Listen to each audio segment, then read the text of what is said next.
বাঁচবো, কেমন করে বাড়বো, কেমন করে আনন্দের সঙ্গে আমরা দিন কাটাবো। আর বাস্তবেও আমরা দেখছি তাই, আমরা কি আনন্দে পরম পিতাকে নিয়ে মেতে আছি। সেই করোনা কাল থেকে একটা অদৃশ্য সুতোর বন্ধন তিনি আমাদের মধ্যে রচনা করে দিয়েছেন, যার জন্য আমরা সেই ভোর থেকে প্রার্থনা থেকে আমরা যুক্ত হয়ে আছি তার সঙ্গে। বিভিন্ন সৎসঙ্গ, আমরা মাতৃ সম্মেলন, বিভিন্ন এখন অফলাইনেও শুরু হয়েছে, আর অনলাইনেও আমরা সব সময় তার কথা শুনছি। বিভিন্ন আমাদের প্রত্যেকের মধ্যে একটা যেন সূক্ষ্ম সুতোর বন্ধন তিনি রচনা করেছেন। তাই তো আজকে এই যে আমাদের প্রতিবেশী রাষ্ট্রের কথা যখন আমরা শুনি, আমাদের মনটা ভারাক্রান্ত হয়ে ওঠে। আমরা পরমপিতার আতুল চরণে প্রার্থনা জানাই, এবং সব সময় আমরা নাম ধ্যানের মধ্যে দিয়ে যেন তারা আবার সেই সুস্থ পরিস্থিতিতে ফিরে আসতে পারে। অবশ্য আমরা জানি ঝড়ঝঞ্ঝা যতই আসুক মনে রাখিস জোর, মাথায় আছেন দয়াল ঠাকুর, ভাবনা কি বা তোর। তাই মাথায় আমাদের দয়াল ঠাকুর আছেন, আমাদের কোনো ভাবনা নেই, আমাদের এতটুকু ভয় নেই। যারা তাকে ধরে আছি তারা হয়তো সেই আচার্যদেব বলেছিলেন না, যে একটা নৌকো যদি নদীর মানে উত্তাল নদীবক্ষেও যদি সে একটা খুঁটিতে বাঁধা থাকে, যতই ঝড় আসুক হয়তো টালমাটাল হবে কিন্তু ডুবে যাবে না। তেমনি আমাদেরও ভরসা আছে যে আমাদের ঠাকুর আছেন, দয়াল ঠাকুর। তাই যেটা বলছিলাম, আমাদের বাঁচার বিধান মেনে চলতে হবে। সেই বাঁচার বিধানটা আমাদের কি না, ঠাকুর শেখালেন। প্রতিটা পদক্ষেপ আমরা সকালবেলায় উঠে কতক্ষণ নাম ধ্যান করব, আমরা ইষ্টভৃতি সঠিক সময়ে করব, আমরা সকাল সন্ধ্যে প্রার্থনা করব, সবটা ঠাকুর বললেন নামে মানুষকে তীক্ষ্ণ করে, আর ধ্যানে মানুষকে ধীর স্থির ও গ্রহণক্ষম করে। বললেন আমরা যেন ইষ্টভৃতিটা ঠিক সময়ে পালন করতে পারি, সঠিকভাবে আমরা পালন করতে পারি। আমরা নিজেরা যদি প্রশ্ন করি যে আমরা সঠিক সময় ইষ্টভৃতি করছি তো, আমরা ইষ্টভৃতির পরিমাণ ঠিক রেখেছি তো, আমরা সঠিক সময় ইষ্টভৃতি পাঠাচ্ছি তো, এইগুলো যদি আমরা ঠিকভাবে নিজের কাছে নিজে প্রশ্ন করি তাহলেই আমরা উত্তর পেয়ে যাব। এবং সেগুলো যদি পালন করে চলতে পারি তাহলেই তো আমরা বাঁচার বিধান মেনে চলতে পারবো। তাই ঠাকুর বলছেন যতই আসুক আপদ বিপদ, যেমনই হোক প্রাণ, ইষ্টভৃতি আনি আনি সবার পরিত্রাণ। আমরা যদি ইষ্টভৃতিটা সঠিকভাবে করি, আমরা সমস্ত বিপদ আপদ ঝড় ঝঞ্ঝা প্রতিকূলতা নিমেষেই পার হয়ে যেতে পারবো। ঠাকুর কি বললেন? প্রার্থনা, আমরা যেন সঠিক সময়ে প্রার্থনাটা করতে পারি। বললেন যেথায় থাকিস হোস না বেহুশ করতে সন্ধ্যা প্রার্থনা। অনেকে ভাবে শুধু তো সন্ধ্যার প্রার্থনার কথা বলেছেন, সকালের প্রার্থনা তো বলেননি।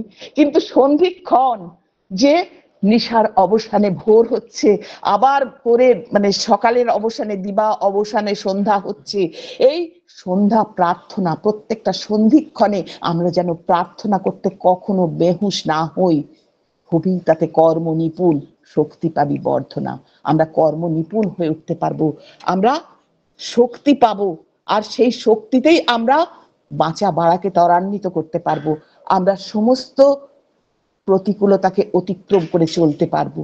এছাড়া ঠাকুর আমাদের বলেছেন আহার সংযমের কথা। আমরা যেন আমাদের সেই রসনার পরিতৃপ্তির জন্য ঠাকুরের বিধান না মেনে অনেক সময় অনেকে এখনো অনেক অখাদ্য কুখাদ্য খেয়ে ফেলছি।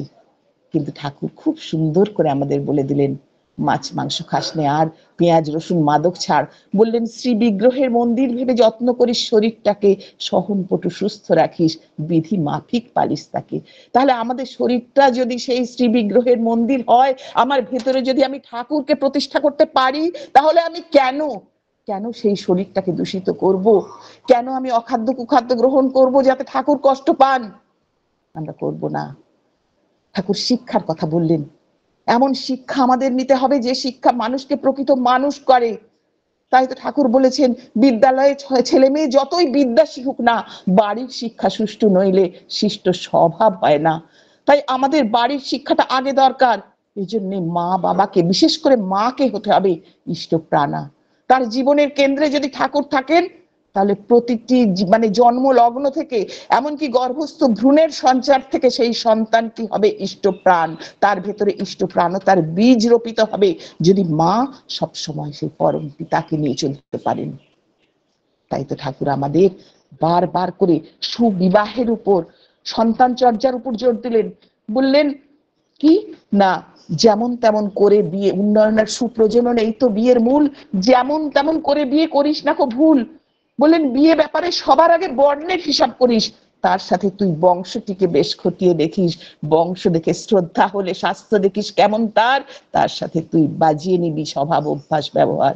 আর এই সবগুলো সুসঙ্গতি যদি মিলে যায়, তখন যদি বিয়ে দেওয়া হয়, আমরা কি দেখি? আমরা বাড়ি গাড়ি, স্ট্যাটাস, টাকা পয়সা, ব্যাংক ব্যালেন্স কেমন আছে, এইগুলো দেখি।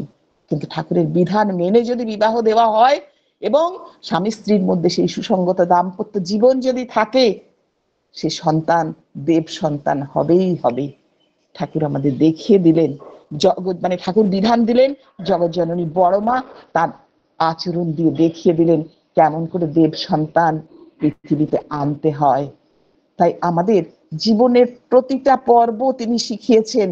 সন্তান চর্যা বিষয়ে ঠাকুর বললেন, প্রসব করা কঠিন যদিও সন্তান পোষণ সহজ নয়, সন্ধিৎসা সহ বুদ্ধিমতী দক্ষ নিপুণ হতেই হয়।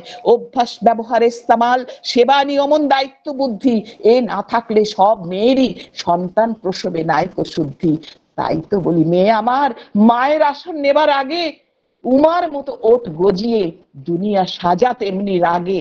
আমরা যেন সেই দশ প্রহরণ ধারিণী দুর্গা হয়ে আমরা যেন আমাদের সন্তানকে সব দিক থেকে আগলাতে পারি।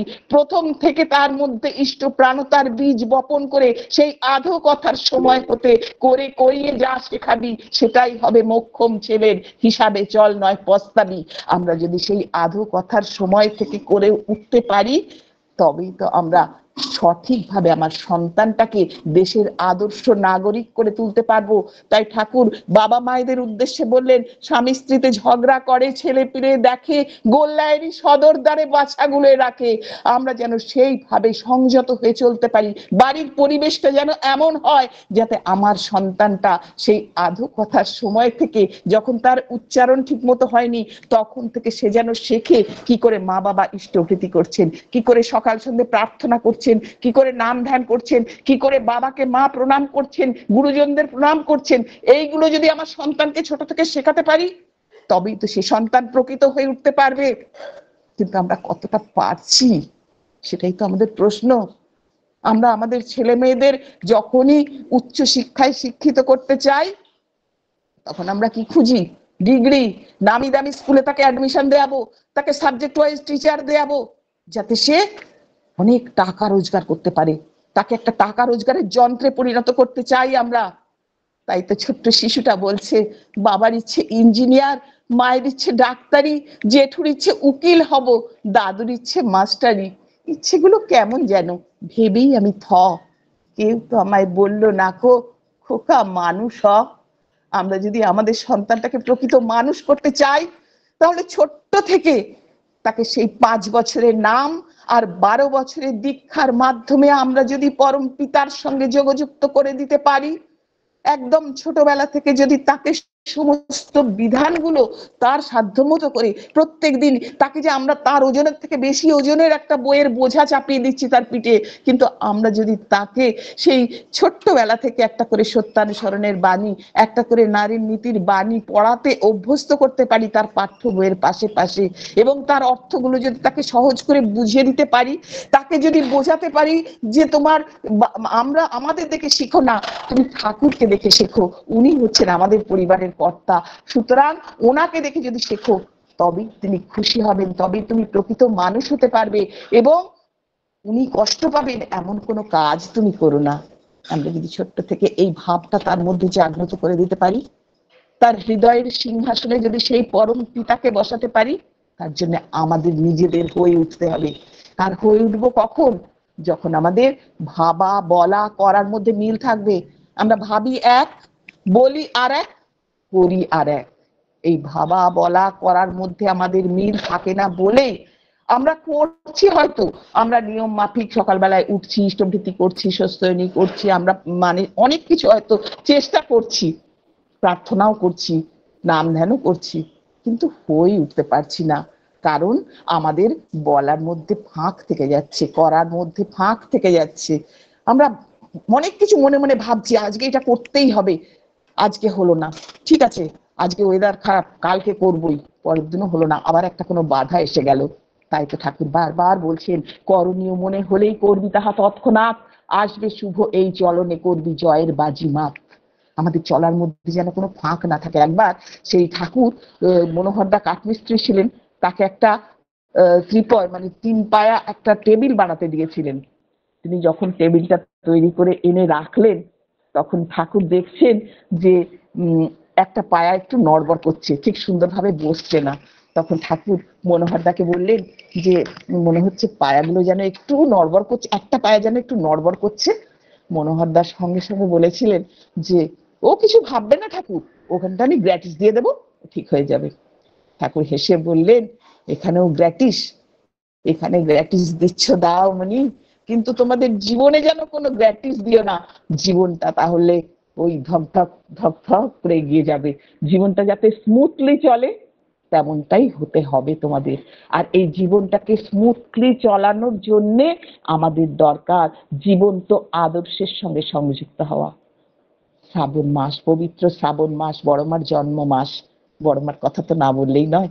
বড়মার কথা অনেক আলোচিত হচ্ছে। আমরা প্রতিদিন মানে অফলাইন অনলাইন মন্দিরে মানুষের বাড়িতে বাড়িতে আমরা সারাক্ষণ বড়মার কথা বলছি। বড়মা তার সারাটা জীবন দিয়ে শিখিয়েছেন কেমন করে আদর্শ নারী হতে হয়, কেমন করে আদর্শ স্ত্রী হতে হয়, কেমন করে আদর্শ মা হতে হয়। বড়মা ছিলেন সেবা, সহিষ্ণুতা, সংযম, ধৈর্য, সবকিছুর মূর্ত প্রতীক ছিলেন তিনি। আমরা তার অনেক ঘটনার কথা জানি। তিনি কিভাবে সব সময়, এই যে একটু আগে আমার শ্রদ্ধেয় শঙ্করদা বলছিলেন যে যেখানেই থাকুন না কেন, তিনি স্নানের ঘরে থাকুন, তিনি রান্নাঘরে থাকুন, তিনি তার নিজের ঘরে থাকুন, সব সময় অতন্দ্র প্রহরীর মতো লক্ষ্য থাকতো তার ঠাকুরের স্বস্তি, ঠাকুরের কি করে ঠাকুর ভালো থাকবেন, ঠাকুরের আজকে কি খাওয়া প্রয়োজন, ঠাকুরের আজকে স্নান করবেন কি না, সমস্তটা। ওই জন্য ঠাকুর একবার বলেছিলেন যে আমার পেটের অভিভাবক বড় বউ, আমি কি খাবো না খাবো, একদিন সেই কাঁঠাল বিচির চপ খেতে ইচ্ছে হয়েছে, ঠাকুর বলেছেন। তখন সরোজিনী মা বলছে তাহলে করে আনবো। ঠাকুর বলছেন সে বড় বউ জানে, আমি কি খাবো না খাবো, কোনটা আমার সহ্য হবে না হবে, বড় বউ জানে। বড় মা সম্পর্কে ঠাকুর কত কিছু বললেন। বললেন তুমি সাধ্যি সতী স্বামী পরায়ণা, তোমাকে আর আমি কি শিক্ষা দেব, বরং আমি তোমার নিকট তোমার স্বামী ভক্তি শিক্ষা করার উপযুক্ত, পারো তো আমায় যতদূর পারো চালাইয়া এলইও। আবার বললেন যে স্ত্রী স্বামীকে সাক্ষাৎ দেবতা জানিয়া স্বামী সেবা দেব সেবা মনে করিয়া স্বামীর সুখে সুখিনী স্বামীর দুঃখে দুঃখিনী হইতে পারে, যে রমণী স্বামী ভিন্ন আর কিছুই জানে না, এমন দেবীর নিকট আমার অনেক কিছু শিক্ষার আছে। কি সুন্দর, কত বড় একটা সার্টিফিকেট তিনি দিলেন জগৎ জননী বড় মা সম্পর্কে। আবার বললেন আপনাদের ঠাকুর যদি নারী দেহ নিয়ে জন্ম নিতেন তার যে রূপ হতো তাই হচ্ছে বড় বউ। আমরা জানি ঠাকুর এবং বড় মা যেন দুই ভিন্ন দেহে একই সত্তা। তাই তো ঠাকুর বলছেন বড় বউ না থাকলে আমার লোক জীবন এমন নিরুদ্বেগ হতো না। আবার বলেছেন বড় বউয়ের মতো এমন নীরব কর্মী পাওয়া খুব কঠিন। ওঠে কত ভোরে, একটার পর একটা কাজ লেগে আছে। আমরা জানি সে 3টের সময় উঠতেন। ঠাকুর সারাদিনে প্রায় 40টা পান খেতেন। বড় মা খুব সুন্দর করে সেই পানগুলোকে পরিপাটি করে সেজে রাখতেন, যাতে পরে অন্যান্য কাজের ভিড়ে ঠাকুরের পান সাজা না হয়। এবং ওই ভোরবেলায় উঠে তিনি যথারীতি স্নান করে সুন্দরভাবে নিজেকে একদম সুশৃঙ্খল ভাবে সমস্ত কাজ একের পর এক করতেন। তাহলে এই যে তার জীবন ধারা আমরা দেখেছি। আবার সবকিছু হয়ে গেলে তিনি মায়েদের নিয়ে বসতেন, তাদেরকে বিভিন্ন বিষয়ে শিক্ষা দিতেন। তার সহনশীলতার কথা আমরা জানি। তার অপারেশনের পর যখন ঠাকুর আবদার করলেন বড় বউ তুমি ওদের 4টি ঘি ভাত রান্না করে খাওয়াও, বড় মা তাও চলে গেলেন যন্ত্রণা ক্লিষ্ট শরীরটাকে টেনে নিয়ে। কিন্তু এর মধ্যেও একটা বিজ্ঞান আমরা দেখেছি যে ঠাকুর জানতেন যে বড় মা কতটা অতিথি পরায়ণ এবং স্বামীর আদেশকে তিনি দৈব আদেশ মনে করেন। তাই তিনি সেই সময় তাকে ঘি ভাত রান্না করতে বললেন, যাতে তার ব্যথার অনুভূতিটা, যে নার্ভগুলো আমাদের মস্তিষ্কে পৌঁছে দেয় এবং মানে যে আমরা সঙ্গে সঙ্গে তার জন্য যে ব্যথাটা অনুভব করি, সেই নার্ভগুলোকে, সেই চিন্তাটাকে অন্যদিকে তিনি ডাইভার্ট করে দিলেন। যে বড় মার যে অতিথি পরায়ণতা, বড় মার যে স্বামীর মানে আদেশ পালনের যে আগ্রহ, এই দিকে যদি বড় মার তখন কনসেন্ট্রেশনটা চলে যায়, তাহলে তার ব্যথার অনুভূতিটা তার কম থাকবে। একদমই তাই। আমরাও যখন কোনো একটা ব্যথার অনুভব করছি, তখন যদি একটা অন্যদিকে আমাদের মনটাকে ঘুরিয়ে দিতে পারি, সেই মুহূর্তের জন্য আমরা কিন্তু ব্যথাটাকে ভুলে থাকতে পারবো। তা এইরকম ভাবে বড় মার প্রচুর আমরা সহনশীলতার পরিচয় পেয়েছি। সংসারে থাকাকালীন তাকে অনেক প্রতিকূলতার মধ্যে পড়তে হয়েছে। ঠাকুর একজনের জন্য সেই বড় মার গা থেকে গয়না খুলে নিয়ে দিয়েছিলেন, বড় মাকে অনেক কথা শুনতে হয়েছে, কিন্তু বড় মা নিরুত্তর থাকতেন। এগুলো আমরা বহুবার আলোচিত হয়েছে আমাদের মধ্যে, সবাই জানি। কিন্তু আমরা কতটা বড় মার মতন হয়ে উঠতে পারছি, সেটাই তো আমাদের মানে আলোচনার বিষয়, সেটাই আমাদের প্রশ্ন, বিরাট জিজ্ঞাসা। আমরা ওই যে ঠাকুর বলতেন না, যে ফুটো পাত্রে জল ঢালছি হয়তো, কিন্তু সেই জল ঢালতে ঢালতে ঢালতে ঢালতে যদি একটু শ্যাওলা জমে, তখন তো জলটা দাঁড়াবে। ঠিক আমরাও তাই, প্রতিনিয়ত তার কথা বলছি, তার কথা শুনছি, তার জীবন চরিত আলোচনা করছি। করতে করতে আমরা যদি কিছু মাত্র তার মতন হয়ে উঠতে পারি, তবেই তো ঠাকুর খুশি হবেন, তবেই তো আচার্যদেব খুশি হবেন। ঠাকুর বলতেন না, আমার বলাগুলো যদি শুধু তোমার কথা ও চিন্তারই খোরাক মাত্র হয়, করা ও আচরণের ভিতর দিয়ে তা যদি বাস্তবে ফুটিয়ে তুলতে না পারো, পাওয়া যে তোমার তমসাচ্ছন্নই রয়ে যাবে, তা কিন্তু অতি নিশ্চয়। তাই আমাদের করার মধ্যে দিয়ে আচরণে ফুটিয়ে তুলতে হবে। ঠাকুর মায়েদের উদ্দেশ্যে অনেক কিছু বলেছেন। ঠাকুর বললেন, আগে নারী হও, উপযুক্ত স্ত্রী হও, তারপর মা হতে যেও, তবেই সেই মাতৃত্ব সুজাতকের জননী হয়ে উঠবে। তাহলে আমাদের নারী হতে গেলে কি করতে হবে? ঠাকুর বললেন, তুমি নারী, ওঠো, জাগো, বরেণ্যর অনুসরণ করো, তাদের বাণী শ্রবণ করো, সেই বাণী তোমার চলন প্রদীপ হয়ে উঠুক, প্রজ্ঞায় নিবদ্ধ হয়ে উঠুক। ঈশ্বরী পরম প্রাজ্ঞ, ঈশ্বরী শিব সুন্দর, ঈশ্বরী সত্য স্বরূপ, তিনি জগৎ পাতা, তিনি জগৎপতি। তাহলে আমাদের বরেণ্যর অনুসরণ করতে হবে। আর সেই বরেণ্যকে, যিনি আমাদের জীবনের জীবন্ত আদর্শ। আমরা অনেক দেবদেবীর পুজো করেছিলাম, কিন্তু ঠাকুর খুব সুন্দর করে বলি বুঝিয়ে দিলেন যে পুরুষোত্তমের মধ্যেই হচ্ছে সব দেবতার অধিষ্ঠান। তাই আমরা যদি সঠিকভাবে পুরুষোত্তমকে জীবনে গ্রহণ করে নিজেদের মধ্যে সেই ঠাকুরত্ব জাগিয়ে তুলতে পারি, কারণ আমরা তো জানি god created man after his own image. এক জায়গায় একবার একটা লেখা দেখছিলাম, তুমি কি বা সঙ্গে করে এনেছো, কি নিয়েই বা যাবে কি? তাহলে আমার যদি কিছুই নয়, সবই যদি তার দান, তাহলে আমরা কি নিয়ে যাব? পর মুহূর্তেই ভাবলাম যে ঠাকুর তো আমাদের এই যে জীবনটা দিয়েছেন, আমাদের স্বাধীন ইচ্ছেটা দিয়েছেন। কারণ একটা বাণীতে ঠাকুর বলেছেন নারীর নীতিতে, যে সুনীতি বা সুনিয়ম কাউকে বাধ্য করে না, কাউকে জবরদস্তি করিয়া অনুসরণ করাইতে চায় না। কিন্তু কেউ যদি সে যদি মঙ্গল চায়, সে যদি অনুসরণ করে, তাহলে মঙ্গল তাহাকে অনুসরণ করিবেই, সন্দেহ নাই। সুনীতি বা সুনিয়ম কাউকে জবরদস্তি করিয়া অনুসরণ করাইতে চায় না। কিন্তু কেউ যদি অনুসরণ করে, মঙ্গল তাহাকে নন্দিত করিবে, সন্দেহ নাই। তাহলে আমরা এই যে সুনীতিগুলোর কথা বললাম, এগুলো যদি আমরা অনুসরণ করি, করব কি করব না সেটা আমাদের ব্যাপার। কারণ আমরা জানি ঠাকুরের দুটো হাত সেই ছোট জগন্নাথ, আমরা তাকে যদি আঁকড়ে ধরতে পারি, কিভাবে না তার আদেশ নির্দেশ পরিপালনের মধ্যে দিয়ে আমরা যদি তার নিয়ম নীতিগুলো অনুসরণ করতে পারি, আমরা যদি সঠিকভাবে নাম ধ্যান করতে পারি, তবেই তো আমাদের ব্রেন সেল গুলো জাগ্রত হবে। কারণ আমাদের মনের মধ্যে যে তিনটে স্তর রয়েছে, কনসাস মাইন্ড, সাবকনসাস মাইন্ড এবং আনকনসাস মাইন্ড, আমাদের বেশিরভাগটা জুড়ে আছে আনকনসাস মাইন্ড। আর যারা অতিরিক্ত সাধন ভজন করেন, তাদের বেশিরভাগটা হচ্ছে কনসাস মাইন্ড। আমরা যত বেশি নাম করব, যত বেশি নাম ধ্যানের মধ্যে নিজেকে সব সময় ব্যক্ত রাখতে পারবো, ততই আমাদের ওই ব্রেন সেল গুলো ক্রমশ অ্যাক্টিভেট হবে। নামের ভাইব্রেশনে আমরা অনেক কিছু জানতে পারবো। একবার এক ভক্ত দাদাকে ঠাকুর বলেছিলেন, একটা বিশেষ কাজে পাঠিয়েছেন এবং তাকে বলেছেন সন্ধ্যের আগে ফিরতে। তিনি সেই কাজ সেরে যখন আসছেন, তখন দেখছেন প্রায় অন্ধকার হব হব, মানে আর একটু সময় আছে।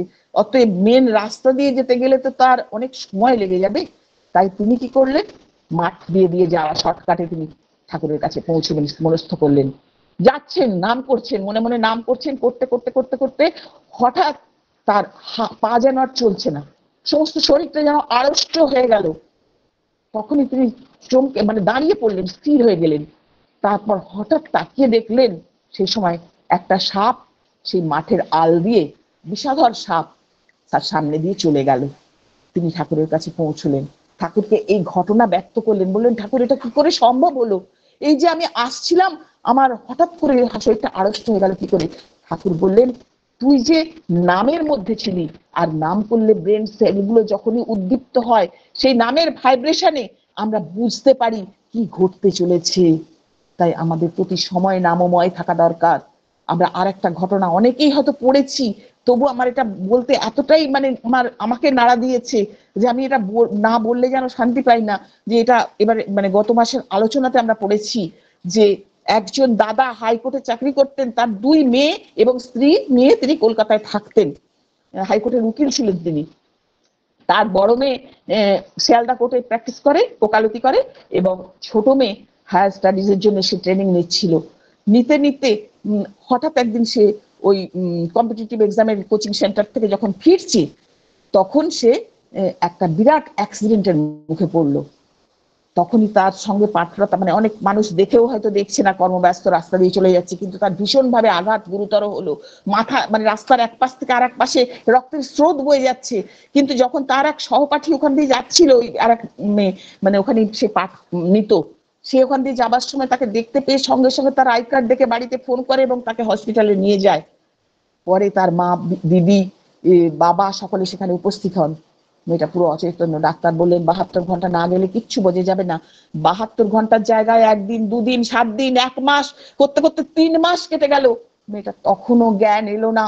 এরপর যখন সেই দাদা অর্থাৎ তার বাবা আচার্যদেবের কাছে নিবেদন করতে গেলেন, আচার্যদেবকে তার দর্শন প্রণাম হলো, নিবেদন করা হলো না। তখন তিনি মালদার এক স্বস্তি শিবিরে বসে কাঁদছেন, প্রচন্ড ভাবে কাঁদছেন। তখন আর এক দাদা তার কান্নার কারণ জিজ্ঞাসা করলেন। পরদিন ভোরবেলায় সেই 4:30টার সময় বাস ধরে তিনি তাকে নিয়ে গেলেন গঙ্গারামপুর। সেখানে সেই রাত্রে আচার্যদেব অবস্থান করেছিলেন এবং পরদিন বিনতি প্রার্থনার পর তার ওখান থেকে শিলিগুড়ি চলে যাবার কথা। আচার্যদেবের কাছে নিবেদন করা হলো। আচার্যদেব বললেন শ্রদ্ধেয় সদাপ্রিয় বোসদার সঙ্গে যোগাযোগ করতে। তিনি কলকাতায় এসে সদাপ্রিয় দার সঙ্গে দেখা করলেন এবং ওই দিনই বিকেলে ডক্টর সদাপ্রিয় দা ওখানে মানে ওই রোগীর ওয়ার্ডে প্রবেশ করলেন ডাক্তারের অনুমতি নিয়ে, এবং সকলে উপস্থিত সেখানে, তার বাবা, মা, দিদি সকলে, এবং যে ভদ্রলোক তাকে সঙ্গে করে এনেছিলেন তিনিও আছেন। ডাক্তারবাবু খানিকক্ষণ তার পায়ের বুড়ো আঙুল ধরে নাম করলেন, তারপর তার বাবাকে বললেন আপনি মেয়ের নাম ধরে ডাকুন। বাবা ডাকলেন বর্ষা। বর্ষা মা। অদ্ভুত, যে মেয়ে মানে 3 মাস ধরে অচৈতন্য ছিল, সে মেয়ে চোখ খুলে তাকালো, তার হাত পা গুলো নাড়ানোর চেষ্টা করলো। এর কোনো ব্যাখ্যা হয় না, বিজ্ঞানে এর কোনো ব্যাখ্যা হয় না। নামের গুণে আজও যেটা সম্ভব হচ্ছে, আমরা প্রতিনিয়ত তা অনুভব করছি। আমাদের ব্যক্তিগত অনুভূতিতে তা সব সময় জাজ্জল্যমান। আমাদের প্রত্যেকের জীবনে আজকের এই স্বল্প সময় তো তার কথা বলা শেষ করা যায় না। তিনি যে মহাসমুদ্র। তাই আমরা প্রত্যেকে এইভাবে সবসময় তাকে নিজের ভেতরে জীবন্ত করে আমরা যত বেশি নামময় হয়ে থাকতে পারবো, ততই তো আমরা তার হয়ে উঠতে পারবো। তাই তো ঠাকুর মায়েদের সেই রূপ দেখতে চেয়েছেন, বলেছেন ডান হাতে তার সেবা, বামে সান্ত্বনা, বুকে আবেগ ও অনুরক্তি, মুখে সহানুভূতি, মস্তিষ্কে বোধ বিবেচনা, শ্রবণে বেদশ্রুতি, নাসারন্ধ্রে স্নেহ মমতা, চরণে ক্ষিপ্রতা ও কর্মতৎপরতা, সর্বাঙ্গে বৃত্তি নিবেদন। আমরা যদি এইভাবে নিজেকে সাজাতে পারি, তবেই তো আমরা সার্থক মা হয়ে উঠতে পারবো। এই সতী সাবিত্রী দময়ন্তীর দেশে আমরা জন্মগ্রহণ করেছি, কিন্তু আজও আমরা কত অঘটন দেখছি। এখন যে বর্তমান পরিস্থিতিতে কাল থেকে কাগজে টিভিতে যে তোলপাড় হচ্ছে আরজি করের সেই ন্যাক্কারজনক ঘটনা, আমরা প্রত্যেকে জানি। কিন্তু যে এই ঘটনা যারা ঘটালো তারাও তো কোনো মায়ের সন্তান। তাই আমাদের প্রত্যেকের উচিত আমরা মায়েরা যেন সঠিকভাবে ঠাকুরের বলাগুলোকে অনুসরণ করে, তাকে হৃদয়ে প্রতিষ্ঠিত করে বড় মার জীবন্ত আদর্শকে অনুসরণ করে চলতে পারি। আজ আমরা এক সময় আমরা বলতাম পিতা স্বর্গ, পিতা ধর্ম, পিতা হি পরমং তপ, পিতরি প্রীতিমা পন্নী প্রিয়ন্তে সর্বদেবতা। আমরা বলতাম জননী জন্মভূমিশ্চ স্বর্গাদপি গরীয়সী। তবু আজকে কেন এত বৃদ্ধাশ্রম গড়ে উঠছে? এক দাদাকে দীক্ষার কথা বলেছিলেন একজন যাজক কর্মী। দাদা অনেক বার তার প্রতিরোধ করলেন, বললেন আমার তো দীক্ষা নেবার দরকার নেই, আমি আইএএস পাস করেছি, আমি মোটা টাকা মাইনে পাই, আমার বাড়ি গাড়ি স্ত্রী সন্তান সবকিছু রয়েছে, আমার দীক্ষা নিয়ে কি হবে, আমাকে তো সবাই, আমি অফিসে ঢুকলে সবাই আমাকে স্যালুট করে। কিন্তু দাদাটি অনেকবার বুঝিয়েও পারলেন না। পরে যথাসময়ে ওই দাদা, সেই আইএএস অফিসার ভদ্রলোক, তারও রিটায়ারমেন্ট হলো, তার স্ত্রী গত হলেন এবং তার সন্তান তাকে রেখে আসলো বৃদ্ধাশ্রমে। দাদাটি তখন সময় থাকতে বুঝতে পারেননি, কারণ তার তখন একদিকটা ফেপে ফুলে গিয়েছিল। পরে যখন ওই সন্তান একদিন এসেছেন বৃদ্ধাশ্রমে, বাবাকে বললেন তাড়াতাড়ি করে রেডি হয়ে নাও, তাড়াতাড়ি করে তুমি ধুতিটা পরে নাও, একটা পরিষ্কার ধুতি দিলেন বের করে, বলে এটা পরে নাও, দাড়িটা কামিয়ে নাও। ছেলে, বাবা ভাবছেন ছেলে বোধহয় আজ আমাকে বাড়িতে নিয়ে যাবে, বোধহয় আজকে দাদু ভাইয়ের জন্মদিন। কিন্তু ছেলে সবকিছু করার পর বললেন এবার আমার কাঁধে হাত রেখে দাঁড়াও তো বাবা। বাবা দাঁড়ালেন, ছেলে একটি সেলফি তুলে চলে গেল সেখান থেকে। বাবা অবাক হয়ে তার যাত্রা পথের দিকে তাকিয়ে রইলেন, দু চোখ বেয়ে জলের ধারা নেমে এলো। কি ব্যাপার? সকলে, তার আরো যারা সাথী ছিলেন তারা বললেন বুঝতে পারবেন না, আজকে হচ্ছে ফাদার্স ডে, এই ছবিটা ফেসবুকে দেবে, কত লাইক পাবে, কত কমেন্ট পাবে। এই হচ্ছে যারা ঠাকুরকে গ্রহণ করেনি তাদের পরিণতি। কিন্তু যারা ঠাকুরকে গ্রহণ করেছি, ঠাকুর শেখালেন পিতায় শ্রদ্ধা মায়ে টান, সেই ছেলে হয় সাম্য প্রাণ। বললেন পিতা স্বর্গ পিতা ধর্ম, পিতাই তপের নন্দনা, পিতৃপ্রীতি চারিয়ে আনে, সব দেবতার বন্দনা। তাই আমরা ঠাকুরের বলাগুলোকে শুধু বলা নয়, ঠাকুর আমাদের প্রকৃত হতে বললেন, বললেন তুমি যেমনতর প্রকৃত হবে প্রকৃতি তোমায় তেমনতর অধিকার নিশ্চয়ই দেবেন। তাহলে আমরা যাতে প্রাণপণে প্রকৃত হতে পারি সেই চেষ্টা করতে পারবো আমরা। ঠাকুর বলেছেন তুমি তোমার নিজের, তোমার পরিবারের, দশের ও দেশের বর্তমান ও ভবিষ্যতের জন্য দায়ী। তাই আমরা যেন সেইভাবে আমাদের পরিবারটাকে সুন্দর করতে পারি, আমার সমাজটাকে সুন্দর করতে পারি। কারণ ওই যে নারী হতে জন্মে জাতি, থাকলে জাত তবেই জাতি। তাহলে আমরা আমাদের থেকে, আমরা জাতির জননী, তার জন্য জাতির উন্নতি করতে হলে, দেশকে এগিয়ে নিয়ে যেতে হলে, সুসন্তান জন্ম দিতে হলে, সন্তানকে দেশের আদর্শ নাগরিক করে তুলতে হলে আমাদের অবশ্যই পরম পিতার সমস্ত বিধি বিধান মানতে হবে। এবং এজন্য আমাদের নাম করতে হবে, উষা নিশায় মন্ত্র সাধন, চলাফেরায় জপ, যথাসময় ইষ্ট নির্দেশ মূর্ত করাই তপ।